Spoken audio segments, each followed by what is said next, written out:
Naibike bazali ebele liboso ba poste télévision na bino pona kolanda Mag FM magazine epesa kabino basango na lopoto na lingala tika ete kimia ya mokonzi Nzambe et continuer toujours combattre la kabino.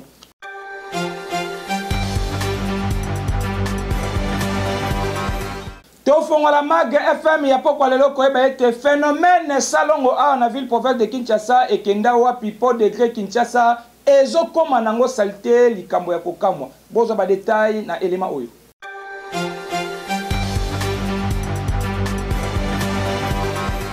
Phénomène salongo système wana e bunga nango na Kinshasa, capitale ya République démocratique du Congo. Yango wana Kinshasa ezali kokoma kaka bosoto. Kala toyebaka chaque samedi ezalaki avant ba maison commerciale tope bateki bateka o bateka kalibanda, il faut nanu basala salongo ko banda tongo ti 10h kolongola basalite nyonso après ba fongoli ba magasin tope ba maison na bango. Kasi lelo musala wana ebandaki kosalema accompagné na ba policier tope ba chef de rue tope ba chef du quartier. Kasi lelo nyonso ebeba nango phénomène salongo elimwa ba policier bakoma na ba wenza minene chaque samedi koya kaka kokongola bambongo ata osali na yo salongo te ba eleki kaka na mesa ba lokoti 100 francs 10 francs pona kotondisa ba poche na bango. Nzokande système oyo ebomi Kinshasa na ndenge ya kosakana te elatisi Kinshasa elamba ya salite ya buchafu ezala ba wenze ezala banzela ekoma salite ba caniveau boucher suite ya manque ya salongo. Tokwa interpeller kaka ba autorité bazongisa système oyo ya salongo po ezalaki vraiment très utile pe important na Kinshasa, capitale ya République démocratique du Congo. Surtout na ba wenze ekoma salite bongo na ba période ya mvula okocha lokolo wapi pona koleka po ekomaka poto dossier oyo ezali mabe ba autorité bofungola misu. Population elobeli comportement ya mabe ya ba chauffeur na ya ba ya receveur a na ville province de Kinshasa bakisela bango na bana ntsuka ya aseko nde banani ba chargeur o ba mesana ko matisa prix bolanda reportage oyo.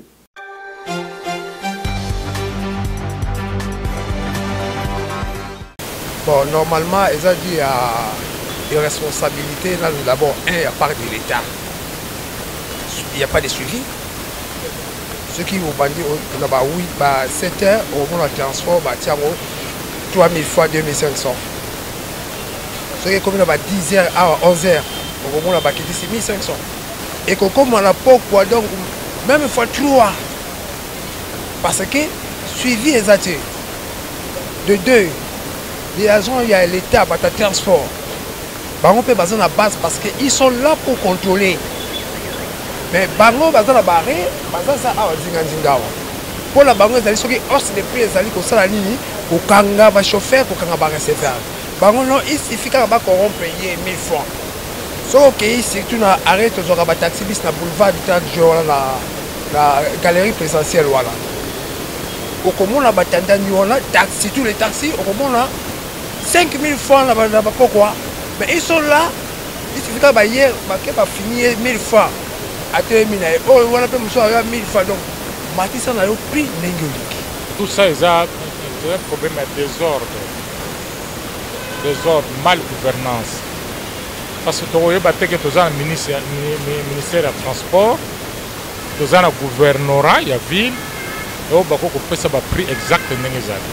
Si le carburant est matin à 250 francs ou 300 francs, mais le conducteur a 500 francs par personne. Au litre, il y a 4-5 personnes, les alliés ont 250 francs, il y a plus. Il y a 500 francs par personne ou 1000 francs à vacciner tout le monde. Donc, on a un problème de transport, on a ceux qui ont un retard, il y a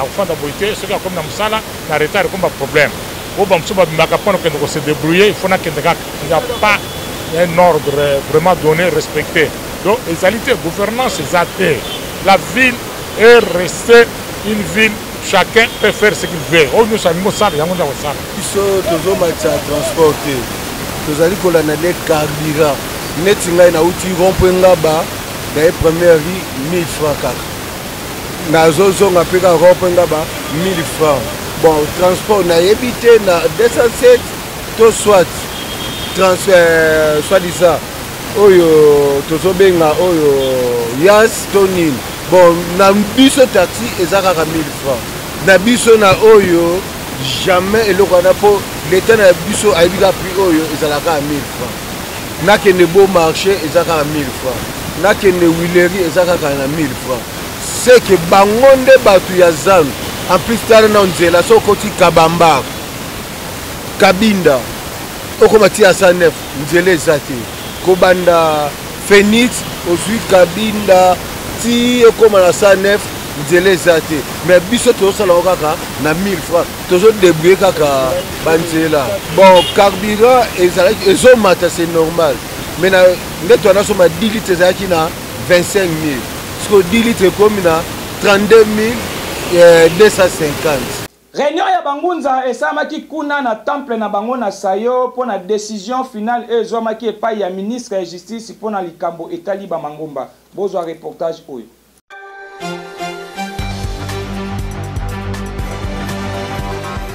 Masolo oyo ezali kokumbamela na Yemei chef suprême mokonzi ya bangunza na kati ya République démocratique du Congo ezali pona kobeta sete ozongisa ordre na kati ya confession religieuse oyo po masolo ya bangunza etambola kitoko eyebana kaka na lokumu nango kaka na kati ya milulu oyo son éminence Mangelesi Lubasa numéro 1 ya Kretebem a rappelaki na ba représentants légaux pe ba chef spirituel motuya ya décision oyo ya ministre ya justice ayebela kozala na mikakatano na leta te soki otosi leta nzambe pa kotosa yo bakoko pe bakotosa yo bangunza balobi bango bana nzamba mpungu bakosalela oyo mibeko ya leta lobi po baboyi na bango.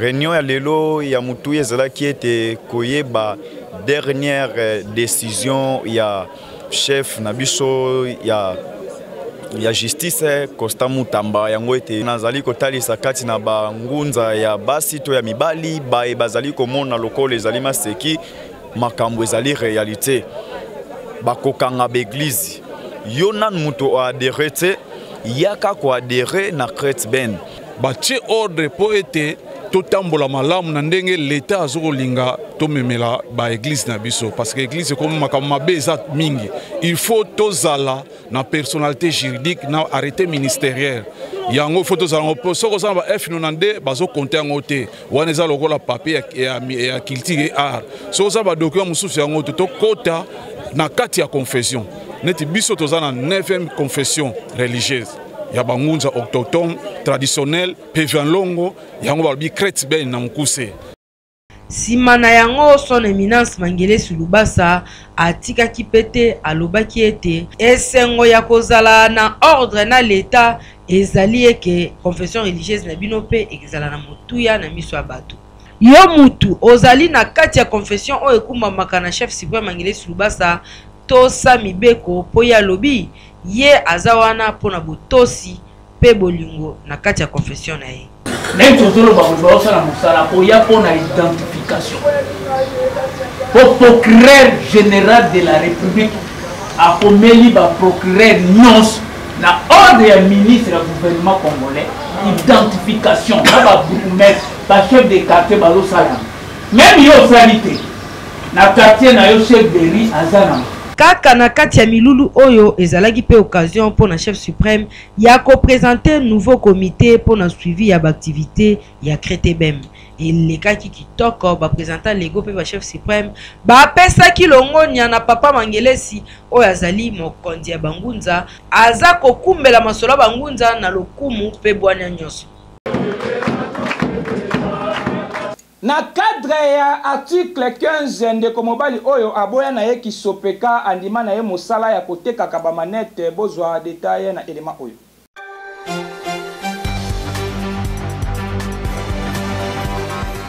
Na cadre ya article 15 balobi débrouillez-vous oya salite aliate ndendeko oyo ayebela na ye cop ya kote kaka ba lunettes kaka ndenge bozali komona abimaka ndaku na ye tongo azwi manette na ye abongisi yango ale atie wana soki ozali na besoin ya lunette po sorte nyonso koluka ezali wana omeki mwa lunette na yo otali na kitalatala soki esimbi bosololi epuis opesi mbongo na yo oleki kasi bazali kolela kaka ndenge ba policier basalaka bango tracasserie ata afutaki mwa droit na ye okomona oya ye oya leki aye kosenga mbongo nde ezali kosala bango pasi affaire nanga on asalaka difficulté na biso ezaka ke pendant que tozaka déranger na la police et puis bakoya menace sans autorisation tant mosusu ya gouverneur de la ville oya kopanza si longtemps tozo débrouiller tant que ba jeune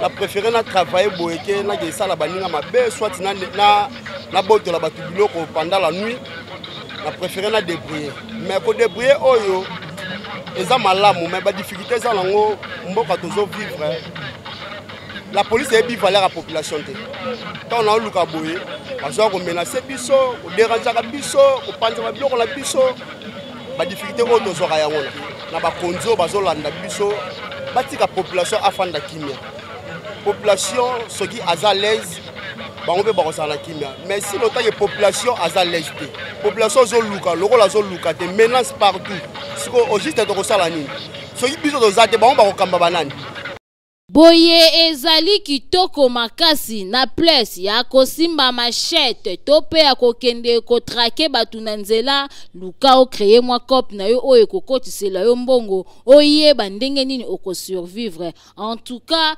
tokosenga kaka na ba autorité ba créer ba entreprise mingi po bakinoa bazali konyokwama ba cop mususu ezali kobotama ezali na kaka manque ya kozanga ba misala ya malunga na ville province ya Kinshasa.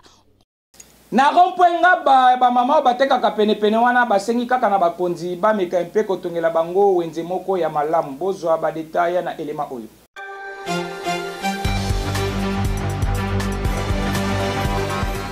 Ba mama oyo batekaka na rompwenga bazali kolela mingi na ba autorité baye ba kotongela bango wenze ya malonga po bisika bazali koteka ezali kitoko te bazali koteka na balabala oyo bazali exposer makasi na ba danger po mituka eyaka wana bazali konyokwa makasi po bisika bazali kotekela ezali ya propriété bino moko boka bango ndenge balelaki na micro ya Mage.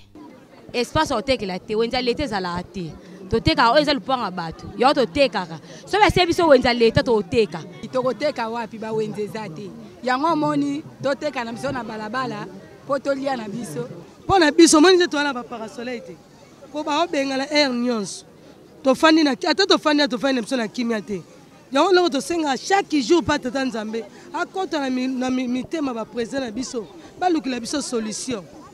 Aye koma soko tekite bana ba olia te so oteka na nzela eza popula lupasi ba papa baza misala malonga te rompo to zala wenze te esika ko teka ezali te soki leta akoyi kolinga aluka someli biso esika na rond-point asali biso marché lokola liberté tokokota tokeyi koteka.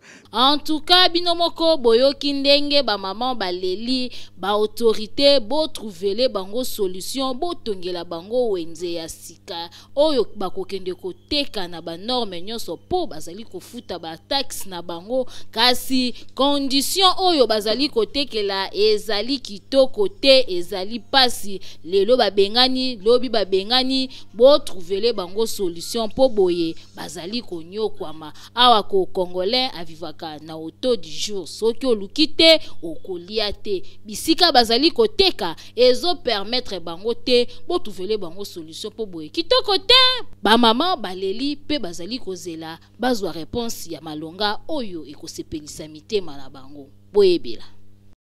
Koma kololo pango na prima ngondo ya pamba epa ya président Ziko Mukanga ye mosungi ya population bozwa ba detail na elema oyo.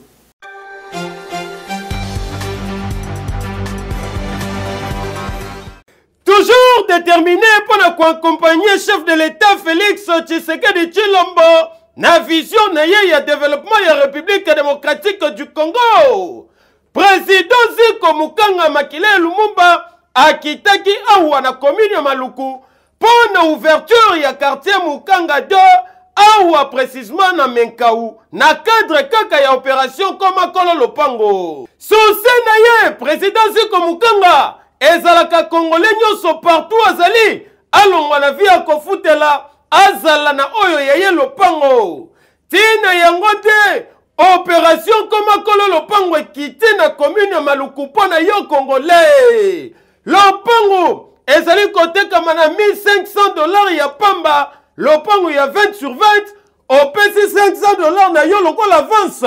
Oyo etikali okofute yango malembe botala bino moko ndenge ya kitaki na ba tracteur awa pona kofongola banzela ya quartier Mukanga 2 kwa planir nzela kitoko na supervision na ye moko Ziko Mukanga Kolo Congo. Ndenge bozali komona ezali na ngondo tote mwana ya Congo Koko Makolo Lopango ekomishe muke grâce ya président Ziko Mukanga. Surtout awa na quartier Mukanga 2 avec paysage ya kitoko boye na cadre na yango mwana ya kini fungola matoyi yoka. Ziko Mukanga azali koorganiser le 15 août oyo mobange na visite ya quartier Mukanga 2 pona kolakisa bino mapango. Kozanga te mwana ya kini kozanga te memaka $500 na yo lokola avance. Zala na yango na poche ozala parmi ba première personne oyo bakozwa mapango na bango. Na même occasion Ziko Mukanga Kolo Congo Makile Lumumba alobi tirage au sort ekosalema pe 3 parcelles ya ofele ekopesama na ba oyo bako gagner na tirage yango.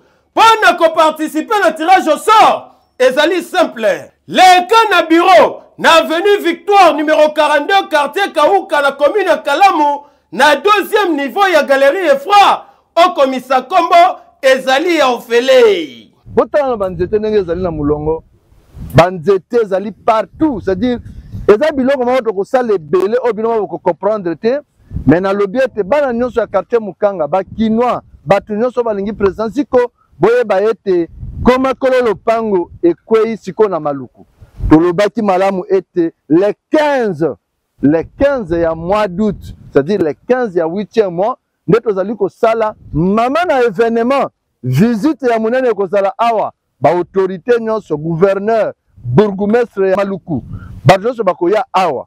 Tolobi ete visite ya quartier Mukanga 2 ekozala le 15 bandeko nyonso balingi baya transport ekozala ofele kolongwa quartier 3 na Masina na croisement ya avenue Congo na boulevard Lumumba tokotia ba bis ekozala ebele plus de 40 bis ekomema bato pona basala visite le 15. Na Kinshasa ba bureau ya Ziko Mukanga déjà eyebana sans oublier l'adresse mère, l'adresse principale avenue Victoire numéro 42 na deuxième niveau ya galerie Efra quartier Kauka commune ya Kalamu. Bonwe lisaboya ebele le 15 août oyo mobange événement. Martin Bakole oyo azali boxer ya République démocratique du Congo ayebaki kobeta Jarel Anderson kuna na mboka ya États-Unis d'Amérique. Bozwa ba détail na elema oyo.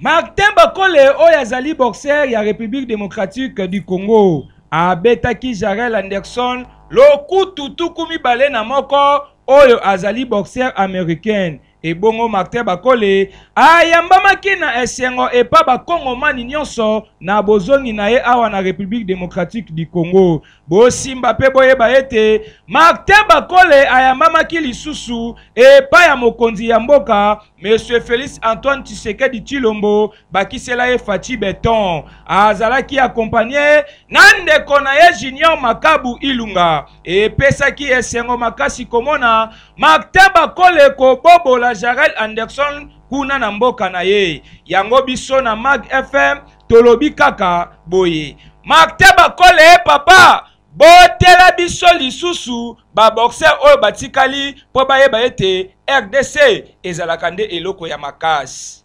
Ba enseignant basengi ba matisela bango salaire na montant ya $500 américains ba futa bango na taux du jour avant que la si ezonga. Bozo ba détail na élément oyo.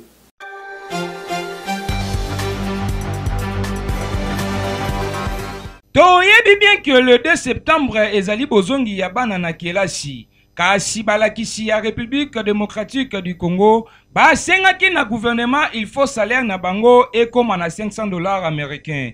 Soki bakofuta na franc congolais c'est que bafuta bango na to ya lelo. Baboyi na bango to ya nonande wana bomemelaka bango. Et bongo montant ya $500 wana ezalaki proposé epai ya représentant ya syndicat ya balakisi mokolo ya samedi le 10 août na Bibwa. Et salemaki liboso ya ministre ya éducation nationale Madame Raissa Malou na vice-premier ministre ya fonction publique Monsieur Jean-Pierre Liao. Balakisi balobi ya mbala oyo balingi na bango te bolaka bango sino te bango pe bakolaka gouvernement pona bopusi bajou ya bozongi kelasi ya bana. Kasi bosimba pe boyeba ete balakisi balobi bakokita te bakomata pete bango batelemi kaka na prix na bango ya $500 américains.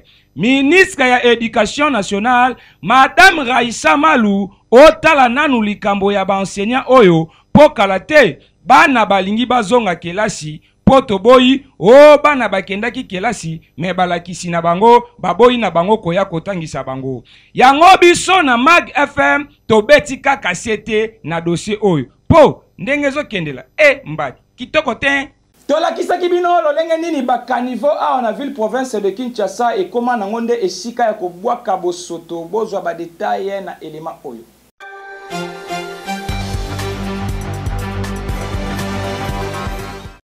Mikolo yo soki ozotambola na bakwe mingi awa na capitale tala bien. Oko remarqué que bakanivo mingi ekomi vraiment bouché na ndenge ya dégâts ezala ba passager herbazo leka ameli jito alie mwa eloko akobwaka bouteille to sachet kaka na kanivo. Surtout batu oyo batekaka pembeni wana na balabala to na ba maison pembeni soki bakomboli salite nyonso kaka wana. Azotambwisa manyoko to mbala azokosa kotia matiti place moko na sachet to na cantine me na suka film kobwaka na ye kaka na terrasse. Yango tozali koloba tozana na saison sèche ekomi kutu na katikati te kasi bakanivo mingi ekomi déjà bouché bongo tango ekosila ekozala ndenge nini. Pona yango tozali kosenga na bakonzi bazongisa na opération ya kirage ya bakanivo po tango bamvula ekobeta et permettre mai eleka malamu pona ko éviter makama ebele. Bino pe population en tout cas tozwa conscience totika ko confondre fulu na kanivo po biso moko nde tokozala ba victime. Soki bobongisi ekosala loko te. Population ya pompage ya bazali konyo kwa mamakashi na likambo etali wenze likote wana. Bozwa ba detail na élément oyo.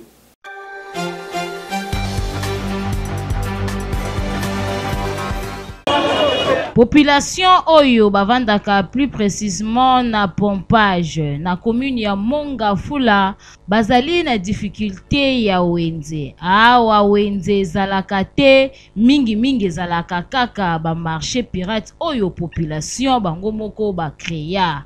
Ya pasi ezali modèle bazali kotekela bazoteka na ba risque moko na ndenge ya kusakana te. Awa na se ya passerelle na ngambu oyo tala ndenge ba mama batandi biloko na désordre kote kuna mituke ya kaka kobaluka wana po awa arepenza ezalaka te. Population bazali konyokwama bateki pe bazali konyokwama po risque o bazanango ezali pasi mingi. Kasi tangu tokendaki kotuna bango mituna ba mama mingi baboyaki koloba po babandaki pe kobanga po ba policier o bazalaka zinga bakoya kokanga bango to kobenga na bango sino te balingaki babimisa makambo mabe o eleka ekosaka awa na yango tokosenga kaka na ba autorité bayeba nanu kolongola batu kote oyo batongela bango wenze ya malamu po risque ya makasi ezali awa un jour mutuke baluka bibembe elala awa na ndenge ya kosakana te soki basaleli bango wenze ekozala kitoko makasi po ekosauve milimo ya bato ebele boye ezali kitoko te kakaleja banene mokulwa tabila wakulwize kila mwana wa mwanda mwangalangi tabakwe maluwe kila mwazi mwana wa ngandu teleje ngumbayai wakulwize kila mwazi maluwe mweze manene mujitunga mwibaka tulaso kumwanda bene jai opitale minene tambwa banse nashukulwiza tambwa banse maluwe mwibaka tulasa bene jai umujima yimba kwijile tatwe kananga malandi kwa palubweba mwana jitumba kwijile tatwe chikoba chama nsamba kwa palubweba raitu mutwa yipanda fondasyo maluwa chisumu cha kwenele we akamba kwetu bene moto batu balisanga bibana kuchikungu bakwile jitunge amuwa yo kumayabila boya kujile elu nyinu leji chilobo chakwe maluwa wo mwanda mwangala ningandwe betre maluwa gatuyakwe kakanye yo ulele watu tokomi na suka ya présentation ya Mag FM ya mokolo malelo topesa merci na équipe rédactionnelle mobimba soki na bimaki kitoko na bandako na bino bopesa merci na Torres Atibu yende azalaki sima ya kamera ngana bino tokutani mokolo ya sima soki koloesu azongite tika kimia ya mokonzi nzambe erumela o mabota na bino.